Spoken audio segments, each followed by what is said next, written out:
Hi guys, my name is Madeline. My name is Arisha and we're with Bay County Extension Office.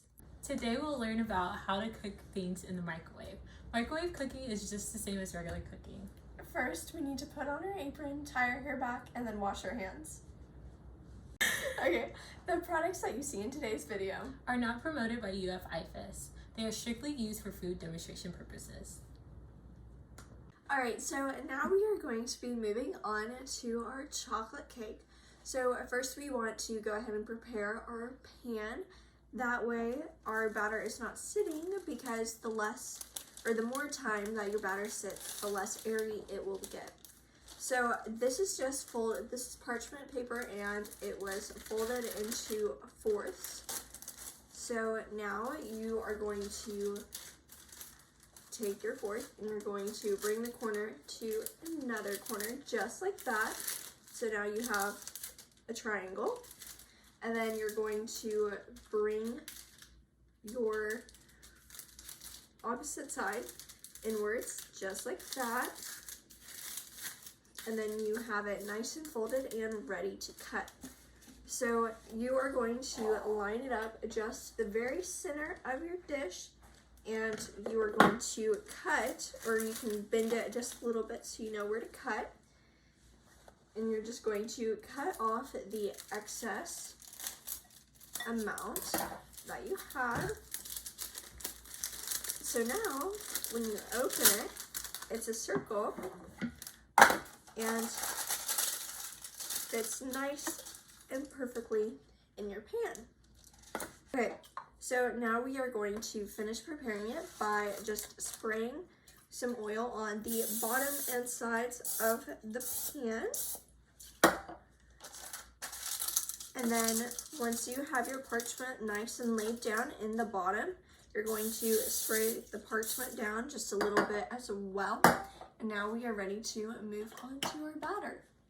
So first, what we're going to start with is taking our cocoa powder, which is 1/3 cup,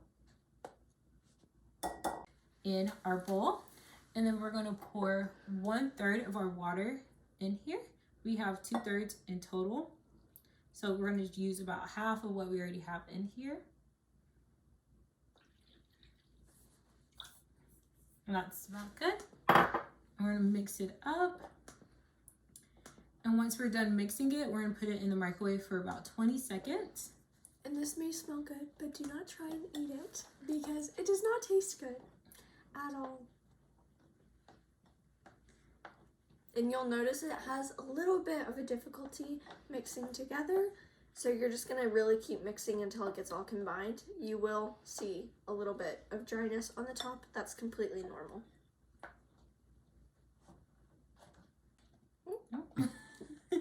Went a little too aggressive. It's getting a little messy.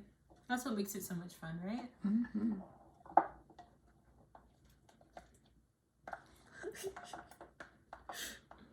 Doing a little too aggressive. Right, so this is microwaved for 20 seconds, and I just tested the glass a little bit to make sure that it is not going to burn my hands. So we will bring it back over.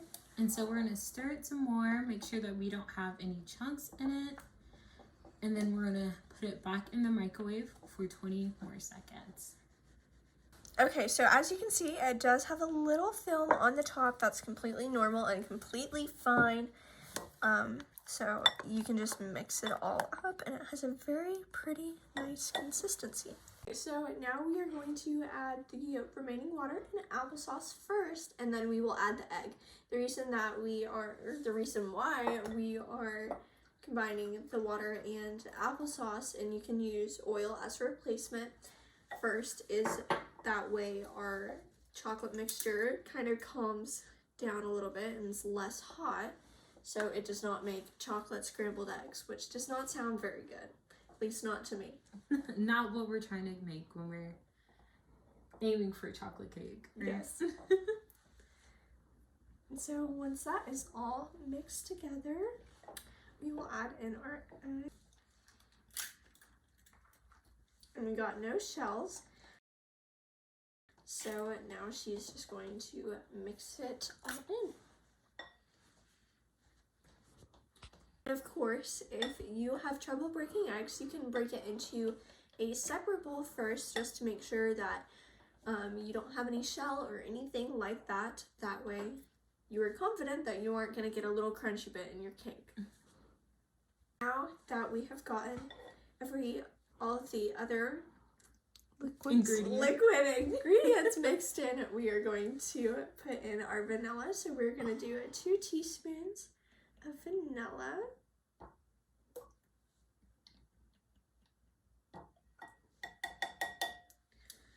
This is another mixture that smells really good, but you don't want to eat it just yet because it has that raw egg and it does not taste very good at all. This might smell good, does not taste good at all. Learn that one the hard way too. Alright, so now we're going to add in our dry ingredients.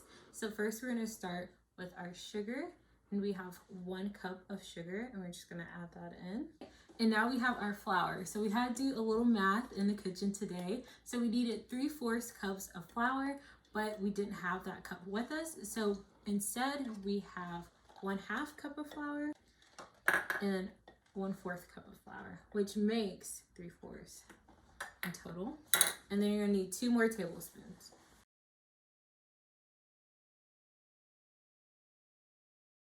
So now we are going to add in our baking powder and baking soda. So we have 1/4 teaspoon of baking powder and 1/2 teaspoon of baking soda. So I'm going to just gently mix that in just a little bit, and then I'm going to switch over to a whisk to kind of break up all these little clumps that we have. Alright, so I'm just flicking my wrist slightly just to combine it.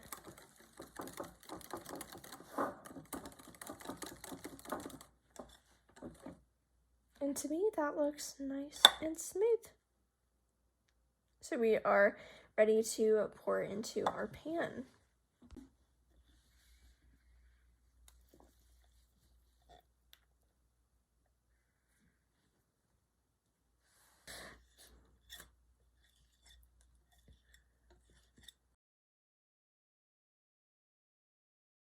Now Zai is just wiping the edges to get a cleaner look.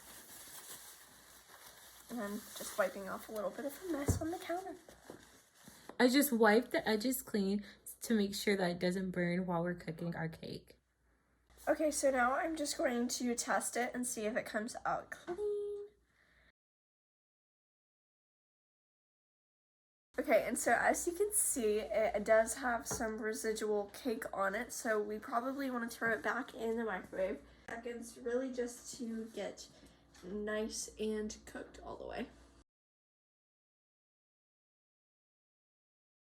30 seconds to start off. Okay, so now it is nice and cooked, so I'm going to take a knife around the edges and then flip it off onto our wrap.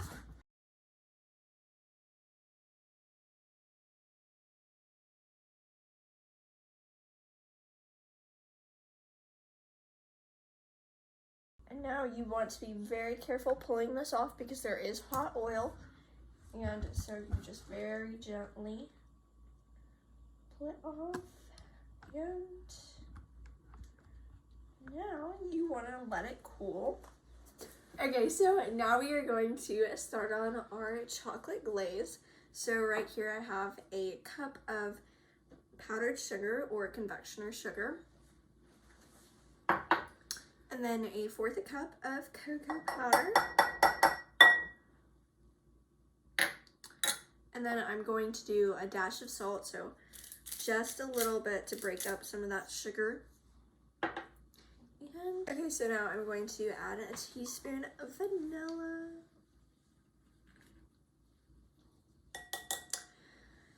And we will add just a little tiny amount of water. So I'm gonna start by using my teaspoon.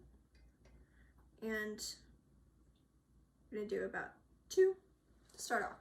You will probably need more, but it's always better to do less and then add as you go, because your glaze, there's really no turning back once you get a lot of water in it and it's too runny. So as you can see, it's kind of forming a little bit, but we obviously need some more water. So I'm going to do 4 teaspoons. So you can see that I have a giant glob in the middle of my whisk, so that's obviously how we know it is not ready. And so I'm going to add a couple more teaspoons of water. I'm going to start with 2, and like I said, probably going to need a little bit more. Well, maybe not. Because you really want it to be that perfect consistency. Alright, so it's almost there. I think I'm just going to add in 1 more teaspoon, and that will be plenty, just to thin it out just a little bit so it goes nice and smoothly over our chocolate cake. You can see that it's just a constant. Okay, hang on, let me back up. Alrighty, so now we are going to pour it over, and you'll notice that we have a cutting board and a paper plate under the rack. That way it catches anything that falls off to help prevent a big mess.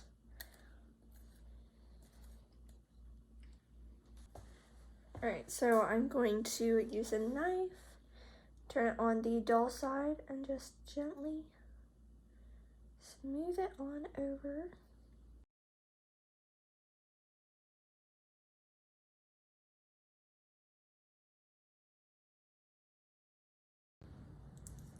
Alright, and now we have our finished product.